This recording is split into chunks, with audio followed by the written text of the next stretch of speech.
Assalamu alaikum class 5. Welcome to the online video classes. Hope you all doing well and healthy. Class 5, we have discussed our unit, our government. In the previous chapter we have studied that how the governments are made, what are their functions and what is their structure. Class 5 हमने government के बारे में पढ़ा था कि government कैसे बनती है, इसका स्ट्रक्चर क्या है, इनमें कितने मेंबर्स होते हैं और ये क्या क्या फंक्शन करते हैं. ठीक है, प्रीवियस लेक्चर में हमने ये पढ़ा था और जो इतना रिमेनिंग चैप्टर हमारा रहता है आज इस ऑनलाइन वीडियो क्लास में उसी जगह से हम कंटिन्यू करेंगे. जैसे कि हम लोगों ने पढ़ा था कि स्ट्रक्चर फेडरल गवर्नमेंट का क्या है. इसमें नेशनल असम्बली आ जाती है जिसमें MNAs वगैरह आ जाते हैं और MPAs आ जाते हैं, प्रोविंशियल असम्बली आ जाती है. ठीक है, फिर उसके बाद हम लोगों ने स्ट्रक्चर के बारे में पढ़ा था, लेजिस्लेचर के बारे में, एग्जीक्यूटिव के लॉज कैसे बनते हैं, उनको अमल में कैसे लाया जाता है. ठीक है, और फिर उसके बाद हमने जुडिशरी के बारे में पढ़ा था कि कौन कौन सी जुडिशरी के जो है कितने पार्ट्स हैं. इसमें हमारे पास सुप्रीम कोर्ट आ गया था, हाई कोर्ट आ गया था, सेशन कोर्ट्स वगैरह आ गए थे. आज का जो हमारा चैप्टर है वो है how are laws made in our country. ठीक है, हमारे कंट्रीज़ में लॉज कैसे बनाए जाते हैं. अब इसके कुछ स्टेप्स हैं, 5 स्टेप्स हैं. नंबर 1 स्टेप क्या है, a bill is drawn up containing reasons and recommendations for making the law और for the amendment of an existing law. जब भी कोई कानून बनाया जाता है तो उसके लिए पहले एक बिल बनाया जाता है, एक बिल को पास किए करना होता है. वो बिल जब पास हो जाता है तब ही कानून अमल में आता है. इसके लिए कुछ सिफारिशात को मंजूर किया जाता है और जो एग्जिस्टिंग लॉ है उसमें कुछ तरामीम की जाती है. ठीक है, इसके बाद हमारे पास सेकंड स्टेप आ जाता है कि जो बिल बनाया गया है उसका जायज़ा लेते हैं, कमेटी उसका जायज़ा लेते हैं. स्टेज 3 में क्या होता है, the members of the national assembly और lower house debate the bill presenting arguments for and against it. After listening to the arguments, they vote on whether it should be accepted. If a majority of members agrees to it, it is then sent to the Senate or upper house. इसके बाद क्या होता है, जितने भी national assembly के members हैं, ठीक है, लोअर हाउस जिसे कहा जाता है, वो उस बिल पे बहस करते हैं और अपने दलाइल पेश करते हैं कि क्या ये बिल इस कंट्री के लिए या लॉ जो है इस कंट्री के लिए बेहतर है या बेहतर नहीं है. अपने दलाइल पेश करते हैं, जितने भी तहफ़्फ़ुज़ात उनके होते हैं उनको वो बताते हैं और फिर उसके बाद अगर सब एग्री हो जाते हैं तो उसे फिर सेनेट में पेश किया जाता है. अगर वहाँ से भी पास हो जाता है, अप्रूव हो जाता है, तो फिर एक कानून बन जाता है. ठीक है, स्टेज 4 में क्या होता है, after being considered by special committees the bill is debated by the members of the senate and vote is taken. अब जब भी कोई बिल पेश किया जाता है सेनेट में तो उस पर जितने भी मेंबरान सेनेट के होते हैं वो वोटिंग करते हैं येस और नो में कि आया ये बिल अच्छा है या ये लॉ अच्छा है इस कंट्री के लिए कि नहीं. उसके लिए वोटिंग की जाती है.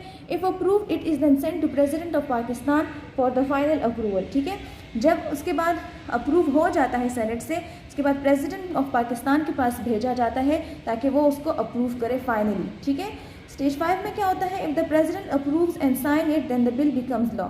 अब अगर प्रेसिडेंट उसको साइन कर देता है कि ठीक है ये कानून इस कंट्री के लिए बेहतर है, ठीक है, और वो उस पर सिग्नेचर कर देता है तो वो क्या बन जाता है, एक बिल लॉ की शक्ल इख्तियार कर लेता है.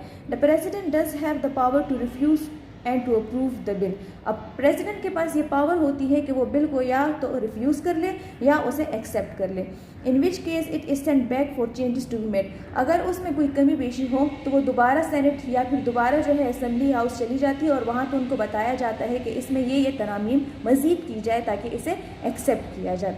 ठीक है क्लास, ये हमारे पास 5 स्टेजेस थे कि कोई कानून किस तरह बनता है. उसके बाद हमारे पास आइन आ जाता है, our constitution. A constitution is a document containing the laws and principles according to which the powers of state are exercised.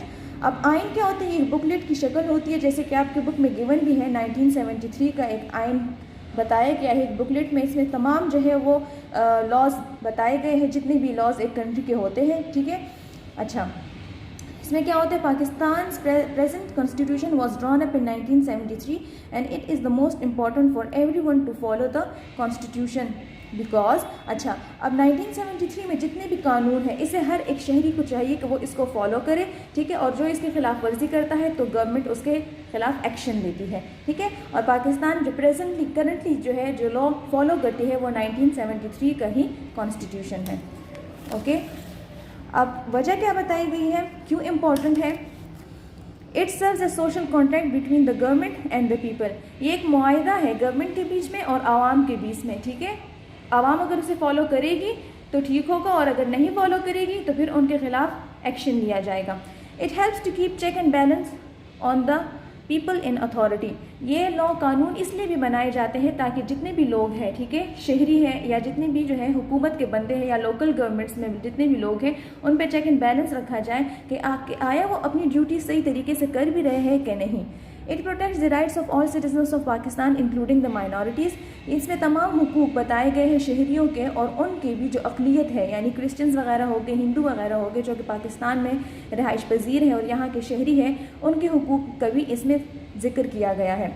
It helps to curb abuse by any person और group including government through misuse of power. और अगर कोई दूसरे शहरी के साथ बदसलूकी करे, ठीक है, उन पर जुल्म करे, नाजायज़ प्रॉपर्टी उनके गसब करे, ठीक है, या फिर जो है गवर्नमेंट के पावर्स को नाजायज़ इस्तेमाल करे, ठीक है, जितने इख्तियारात हैं उससे ज़्यादा तजावुज़ करे, तो उसमें भी जो है इसके लिए कानून बनाए गए हैं, जो कि इस आइन, ये जो बुकलेट आपकी बुक में गिवन है, इस बुकलेट में मेंशन है कि अगर कोई गलती करे तो उसके लिए कानून कौन सा क्या अमल करे। The Constitution of Pakistan also defines the powers and functions of the provincial governments so that they can work smoothly. As a result, the federal and provincial governments enjoy good relationships. इसके अलावा जो है इसमें provincial government की भी जितनी जिम्मेदारियां हैं उनके भी बीच में जिक्र किया गया है, ठीक है, और उनके फंक्शंस के बारे में बताया गया है। इसलिए प्रोविंशियल गवर्नमेंट जो सूबाई हुकूमत है और फेडरल गवर्नमेंट जो वफाकी हुकूमत है, वो दोनों मिलकर एक हुकूमत का निज़ाम बेहतरीन तौर पर चला सकते हैं। स्टूडेंट्स, ये हमारा एंड हो गया ये चैप्टर और गवर्नमेंट, और होप सो आपको आज के लेक्चर की समझ आई होगी। इंशाल्लाह फ़िज़िकल क्लास में हम इसकी एक्सरसाइज करेंगे और आप इससे अच्छी तरीके से दोबारा पढ़ लें। कोई भी डिफ़िकल्टी हो तो आप फ़िज़िकल क्लास में दोबारा पूछ सकते हैं। Thank you students, stay home, stay safe.